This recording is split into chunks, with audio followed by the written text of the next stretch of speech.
She thought she could destroy my cabin. She didn't know I owned her mortgage. It was 7 a.m. when the sheriff's cruisers pulled up my gravel drive lights, flashing hands on holsters. Victoria Harlow stood behind them, smug in heels too clean for this valley, pointing like I was trespassing on her land. "This structure violates HOA guidelines," she said. She had no idea. This illegal cabin, my grandfather built it before her development even broke ground. She didn't know the road she drove in on ran through might or deed. She didn't know the land under her own office lease belonged to me. That was the day everything changed. The day I stopped defending and started taking back what was mine. And trust me, what happened next, you'll want to watch every second of it. Where are you watching from? Ever dealt with a Karen or someone who abused their power? Drop your story below. I'm listening.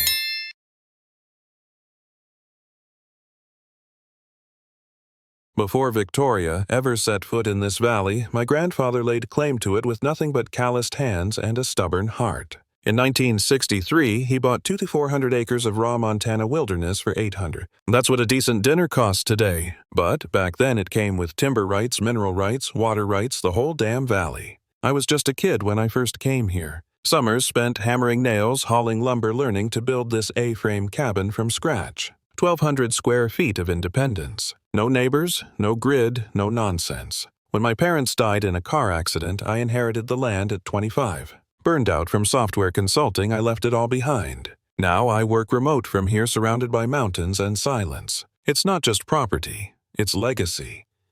Blood-soaked timber and pine-scented memories. Victoria wasn't just threatening my house.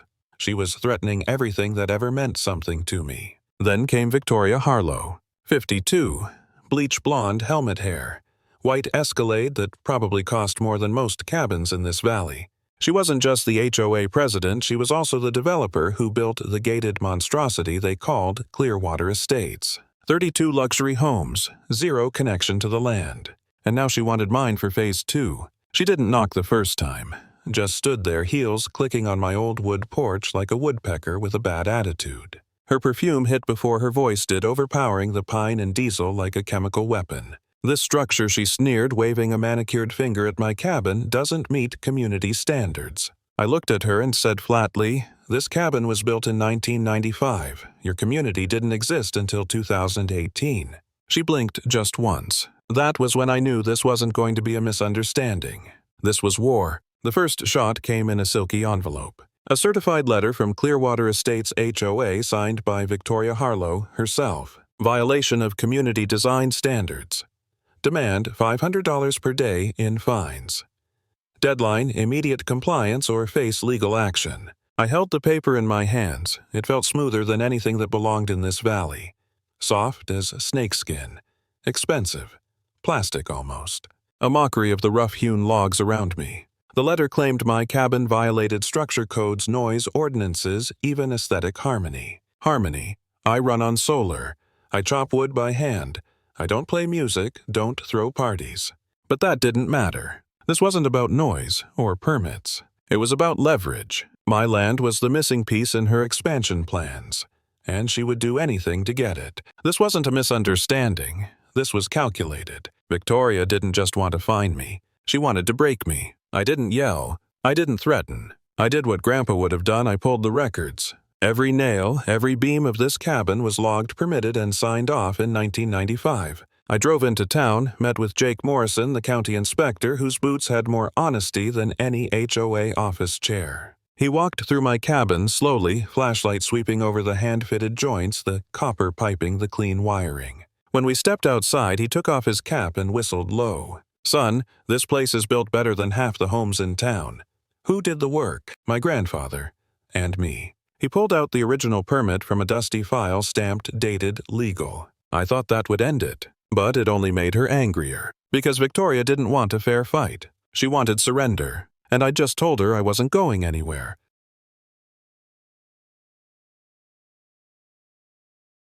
The envelope had no return address, just my name typed in bold block letters. Inside was a printed email sent to the county, the sheriff's department, and my mortgage bank. The accusation that I was an armed off-grid extremist, possibly dangerous, hoarding weapons, preparing for anti-government action. I almost laughed.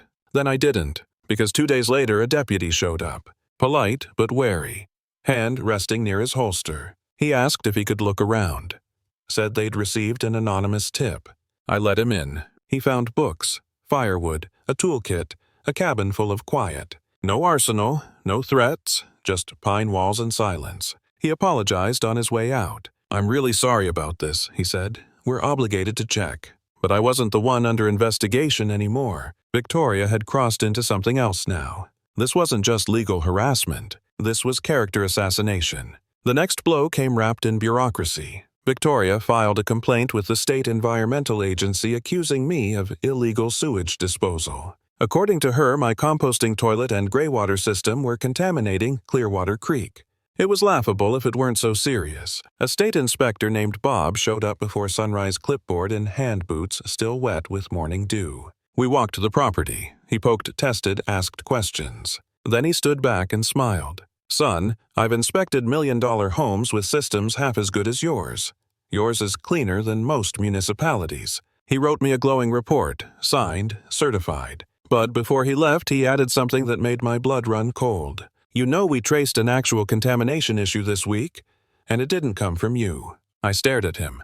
It came from that new development up the hill, Clearwater Estates. Victoria had thrown mud, but she just stepped into quicksand. I called Marcus that afternoon, my old college buddy turned environmental lawyer. When I told him what Bob discovered, he choked on his coffee. "She filed an environmental complaint against you while dumping waste into a protected waterway." I nodded. He laughed. "That's not just ironic, Tom. That's criminal." Marcus drafted a formal report to the state board and attached Bob's inspection notes. It wasn't just that Victoria lied. It's that her development, Clearwater Estates, was actively polluting the very creek she claimed I was threatening.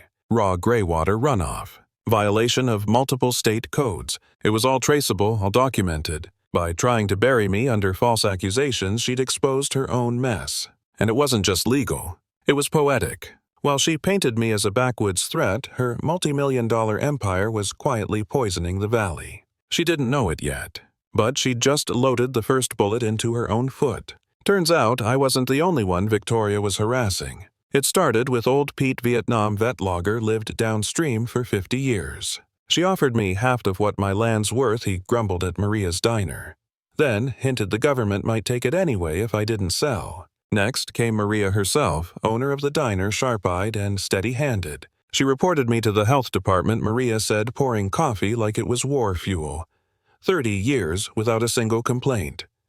Until her. David Kim was the surprise. A young guy new to the valley thought he was buying peace and quiet. "She charged me $50,000 over market value," he said, shaking his head. Called it a premium location fee.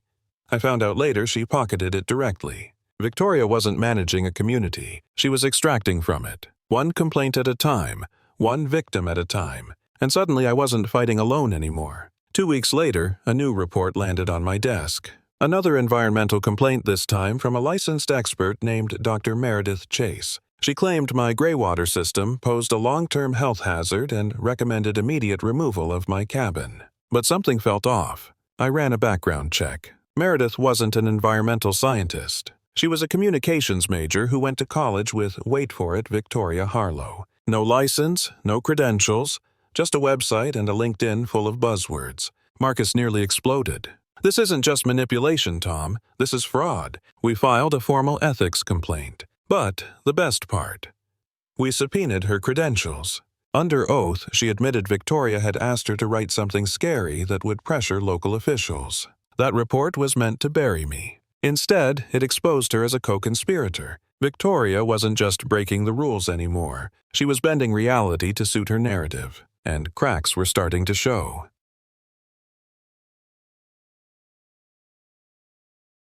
It started with voicemails, blocked numbers, heavy breathing. No words, just silence.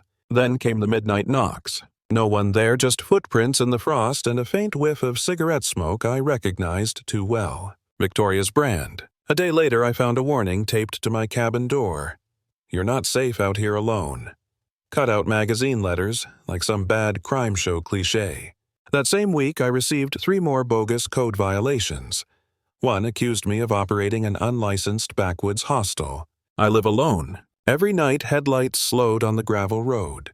Same SUV, same tinted windows. I'd wake to rustling outside just far enough from my motion sensors to stay hidden. But not for long. I upgraded my security. Thermal cams, night vision, full 360-degree surveillance. If she wanted to haunt me in the dark, I was done playing defense. I was done being afraid. The first real damage came on a Monday morning. My solar panels shattered, 6 of them, smashed with something heavy. Precision hits. No animal did that. I checked the footage. At 2:47 a.m., a white SUV crept along here. The tree line. Headlights off, someone in a hoodie stepped out holding what looked like a crowbar. They stayed off the main camera path, but thermal caught them. 5 minutes, in, out. Next day, someone dumped roofing nails across my driveway. I got 2 flats. Then came the signs, no trespassing, danger.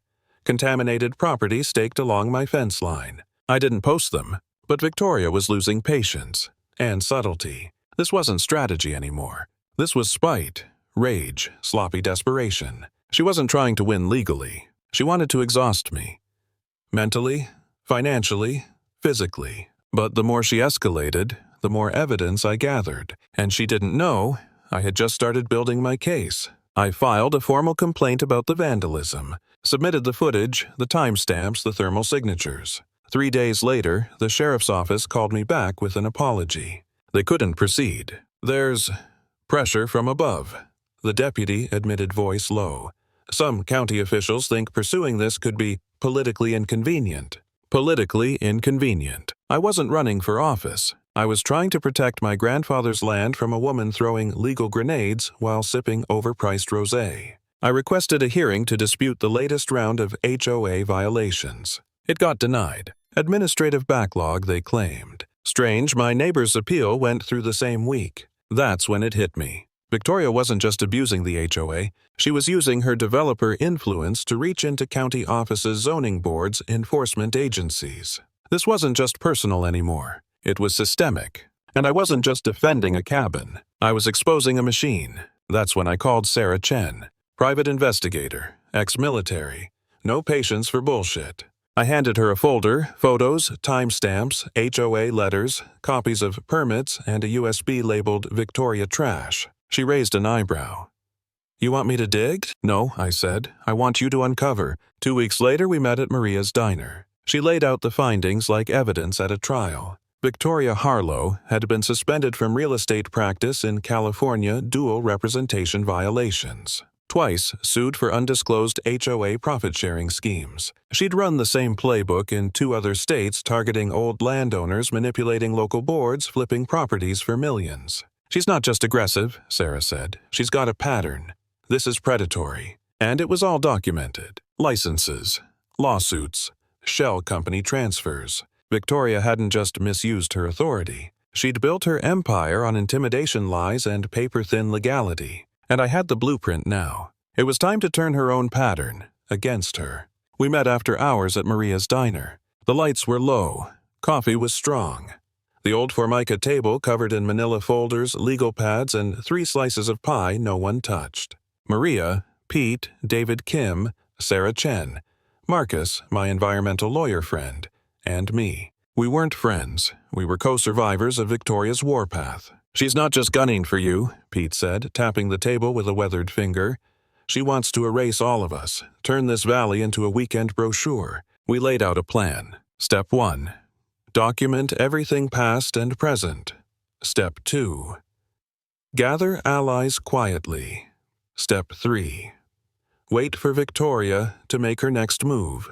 And be ready. No shouting, no protests, just facts, truth, and precision. She wanted to play games in courtrooms and council chambers. Fine, but we were going to bring something she didn't expect. Unity, and an evidence trail thick enough to choke her entire empire.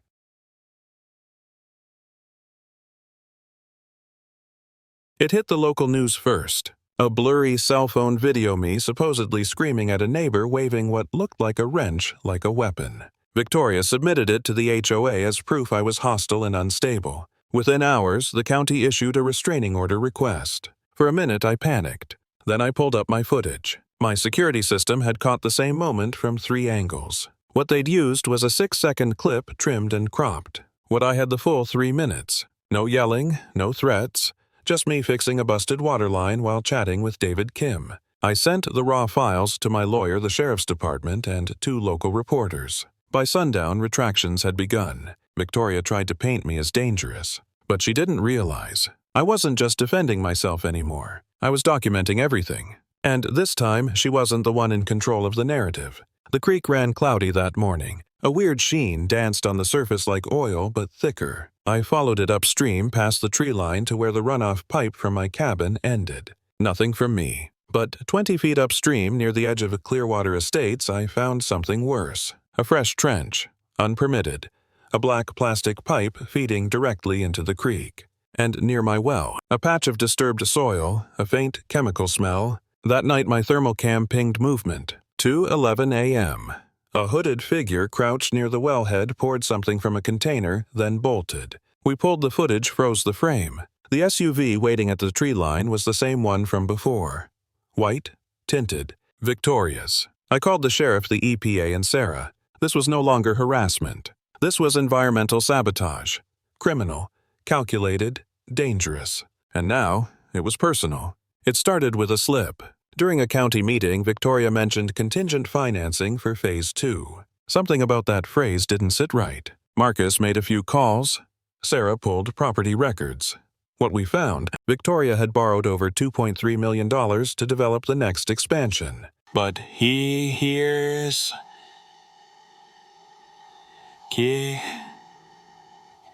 The collateral wasn't hers. She'd used projected lots from Phase 2 as backing land she didn't actually own yet, because that land was part of the valley, my valley. And worse, our old mineral rights deed still applied, meaning she couldn't legally break ground without my signature. Her entire expansion plan, built on borrowed money and false paperwork. If that loan defaulted, it wouldn't just stall construction. It would bankrupt her. She'd leveraged everything. And I was holding the one piece she never thought she'd need. Consent, and she was never going to get it. The file was buried in an old fireproof box tucked beneath floorboards my grandfather installed himself. Handwritten labels, deeds, maps, and one thick envelope marked Clearwater, original transfer documents 1963. Inside was everything, not just land ownership, mineral rights, water rights, development rights. And at the very bottom, stamped and notarized in fading ink, a veto clause.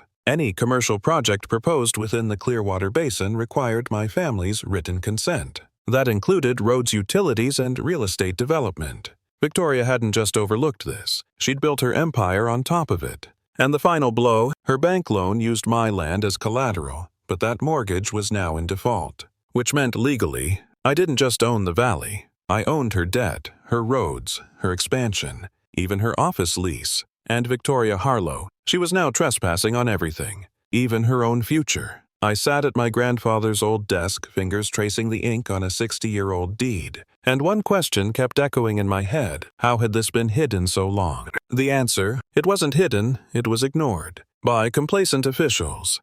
By manipulated HOA boards. By residents too tired or too scared to push back. Victoria had used charm and chaos as cover, drowning everyone in paperwork, threats, and noise while building a kingdom on sand. But not anymore. Sarah compiled the full report: falsified filings, environmental damage, financial misrepresentation. Marcus prepped the injunction papers. Pete got aerial photos of the illegal trenching. Maria secured witness affidavits from past victims. David found a city clerk who admitted Victoria bypassed permits using political favors.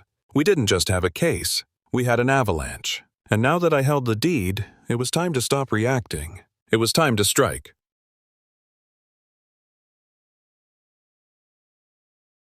"Wait," the man in the blazer said, stepping closer to Officer Miller. "You're telling us this party isn't authorized, that this pool isn't even part of the HOA's property." Miller nodded. "It's private property, sir. The owner did not give permission for any event here." Gasps rippled through the crowd like dropped glass. Phones went up, cameras clicked. Influencers began live streaming what had now become a social media train wreck. Victoria turned pale. Her clipboard now hung at her side like a dead limb. "You took our money," someone shouted. "This was a scam," another added. A woman in oversized sunglasses held up a printed flyer. This said, "Aquatic oasis, not empty tile pit and lawsuit waiting to happen." Victoria opened her mouth to speak, then closed it again. Janice quietly slipped away. The party wasn't just canceled. It had imploded, and Victoria stood at the center of the crater. We weren't just some angry neighbors anymore. We were a legal task force with a mission. Marcus called in a colleague, Fiona James, a corporate fraud specialist. Sarah pulled a retired zoning officer out of Montana's backwoods who remembered every bypass Victoria ever filed. David Kim mapped out the HOA's internal communications emails, newsletters, edits. Digital breadcrumbs. Even old Pete stepped up. He may have limped from 2 surgeries, but the man had receipts. Literal, handwritten receipts from land deals dating back 3 decades. One showed Victoria selling a lot she didn't technically own years ago. We put everything into a timeline. Violations, fraud, harassment, false reporting, environmental damage, loan abuse, and then we added something new, a motion to remove Victoria Harlow as HOA president, backed by property law, resident signatures, and over 300 pages of documented evidence. No yelling, no drama, just the quiet hum of justice waking up. 3 days before the HOA meeting, Victoria vanished. No emails, no calls, her office locked. Then we got word she filed a motion to postpone the emergency vote. Reason: unforeseen personal hardship. The hardship: a breaking news report exposing her as the sole signer on 3 fraudulent loan documents. It wasn't hardship, it was heat. And she was trying to crawl out of the kitchen. But we weren't stopping. Marcus filed a counter-motion that same day backed by bylaws, not emotion. The HOA board split.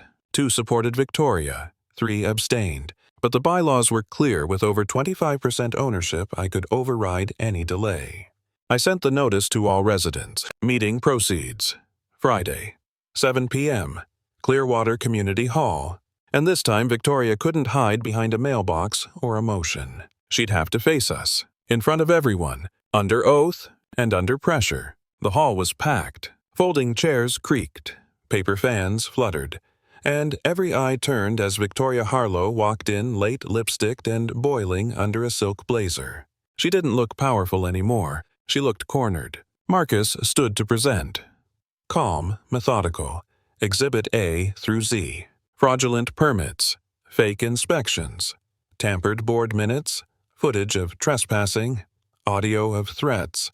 And then the financials: $2.3 million in loans built on stolen land. Victoria's face didn't move, but her lawyer did shuffling, whispering, sweating. Then came the public comments. Maria spoke first, then Pete, then David Kim. One by one they told their stories. Clear, direct, measured. No shouting, just facts. And when it was my turn, I stepped up, held the deed high, and said, "This land is mine. This valley is ours, and her authority ends tonight." The room went silent. Even Victoria stopped blinking. Marcus clicked to the final slide. It wasn't a document, it was a video. Night vision footage: Victoria's SUV. 2:11 a.m. A figure pouring liquid near my wellhead. Then Sarah stepped forward holding the forensic report. Confirmed traces of industrial solvent in the soil. Illegal dumping. Intentional contamination. Gasps rippled through the crowd. Victoria's lawyer stood. "We reject this." But then Maria slammed a binder onto the table. HOA budgets highlighted entries showing personal withdrawals, unauthorized spending. "You didn't just abuse power," she said. "You stole from all of us." David Kim followed with a printed email, Victoria instructing staff to bury inspection requests. Then old Pete handed me a paper, a petition, signed by 71% of residents. Motion to remove Victoria Harlow as HOA president, effective immediately. I read it aloud, and when I looked up, she was gone, slipped out the back door like every coward before her.